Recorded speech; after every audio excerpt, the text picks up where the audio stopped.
विकसित भारत म्हणजे केवळ आर्थिक प्रगती नव्हे, तर प्रत्येक नागरिक सर्वांगीण विकास, शिक्षण, आरोग्यात, संधींमध्ये आणि विचारांमध्ये. जेव्हा प्रत्येक भारतीय सक्षम, स्वावलंबी आणि जबाबदार बनेल, तेव्हाच आपला भारत समृद्ध बनेल.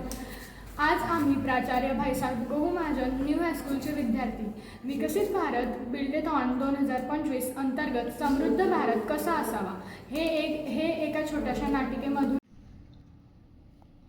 कोणतेही सरकारी काम म्हटलं म्हणजे जुन्या पिढीसमोर एक मोठा प्रश्नचिन्ह उभा राहतो, परंतु त्याला पर्याय एकच, म्हणजे आत्ताची स्मार्ट जनरेशन. चला तर मग बघूया एक असा प्रसंग ज्यामध्ये वडील आणि मुलगा यांच्यातील सुरेख संवाद. अरे आकाश, पेपर आला का रे आज? हो पप्पा, देऊ का? हो, आण बरं. देतो पप्पा.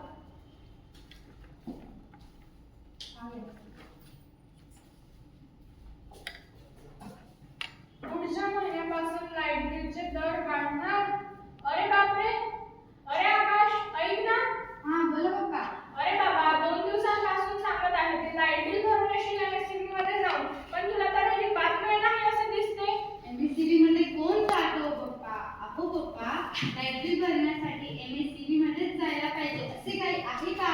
मग कुठे जाशील? मोबाईल आहे ना आपल्याकडे, ऑनलाईन भरूया ना आपण. अरे बाबा, मला नाही जमत ते ऑनलाईन. काहीच कठीण नाही, द्या इकडे मोबाईल. हे घे, पण जरा सांभाळून, नाहीतर देशील गडबड करून. अजिबात ताण घेऊ नका आणि तुम्ही पण शिकून घ्या. बरं, ठीक आहे. सर्वात अगोदर आपण महावितरणचे ॲप डाउनलोड करू.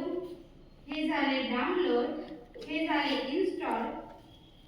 हा टाकला कन्झ्युमर नंबर, हा टाकला मोबाईल नंबर.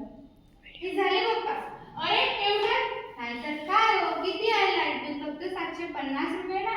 अरे हो ना, यात सर्व दिसतं. नाहीतर काय हो, ते बघा. अरे हो ना. Payment option, credit card, debit card, UPI ने पेमेंट करू का पप्पा? बरं, ठीक आहे. पप्पा ते आयडी आणि पासवर्ड मागताय, द्या बरं तुमची डायरी इकडे. थांब, दे.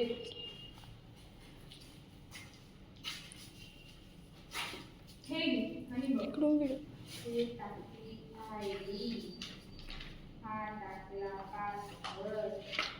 हे झाले पप्पा. अरे एवढे सोपे आहे? नाहीतर काय हो. नाहीतर काय, मी एवढ्या दिवसांपासून उगाच बघायचो. वा, या बात मजा आली. डिजिटल साक्षर होऊया, विकसित भारत घडवूया. ऑफलाईन नाही तर ऑनलाईन होऊया, स्मार्टफोनचा वापर स्मार्टपणे करूया.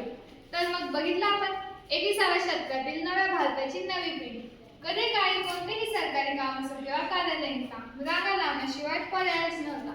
त्याचबरोबर कित्येक तासही वाया जायचे. त्याचबरोबर शारीरिक, मानसिक आणि आर्थिक तणावही सहन करावा लागायचा. परंतु देश आता विकसित होत आहे, देश आता डिजिटल होत आहे. तर याच डिजिटल जीवन भारत सक्षमीकरण संदर्भात आपण एक असा प्रसंग पाहूया ज्यामध्ये एक वडील, आई आणि मुलगी यांच्यातील सुरेख संवाद.